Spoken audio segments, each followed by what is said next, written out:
Now, here's the thing. Whenever we have this conversation on the program, there's always someone who calls to say, listen, I'm a white American. My parents, my grandparents, my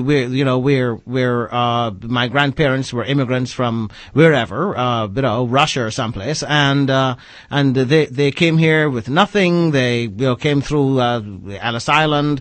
They worked very hard. They suffered greatly. They lived in tenements for a great part of their lives.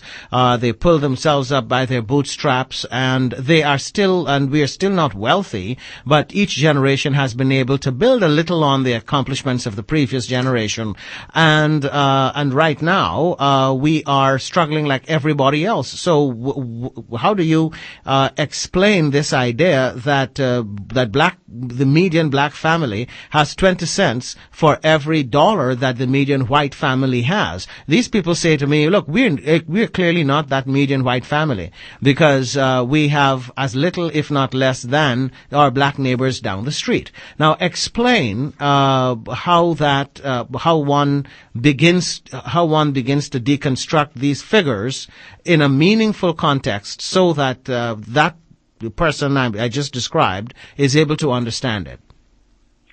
Mr. Sullivan, you can go first on this. Certainly. So it's a complex answer, so there'll be lots for both of us to say, I imagine. Mm-hmm. One of the first points is that in every racial and ethnic group there is, in fact, a great economic diversity. So there are people of all races doing well in this and any other economy, but it's on average and at the middle of the pay scale, and even the as we show in the report, the representations within the higher income levels, and there's fewer people of color in the highest income levels, and there are more in poverty. So it's sort of the picture as a whole. It's not the story of any one person. That's sort of my overview, and then maybe the history of where this comes from is really, as old as the country, older even, a history of white supremacy practiced as policy from slavery and the Indian Wars, the Mexican-American War, and so forth. These are national policies that took the wealth of people of color based on the theory that one race was superior to the other.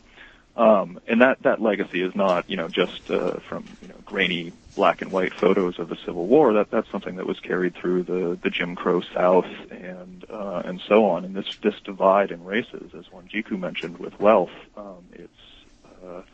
wealth is carried forward from generation to generation. And that, in fact, is what we're seeing in the current distribution of wealth. So not addressing it continues that legacy. Ms. Mwangi? Mm-hmm. I think I'd like to go back a little bit to the Second World War. Right after the Second World War, mm-hmm. there was massive public investments in construction industry, in constructing the interstate highway, the aerospace industry, and there was home mortgage subsidies, mostly for white Americans. That left out millions of African Americans and other people of color.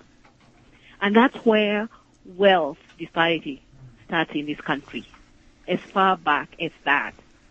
In 1935, there was the National Labor Relations Act, which protects the right to organize. Domestic workers and farm workers were left out.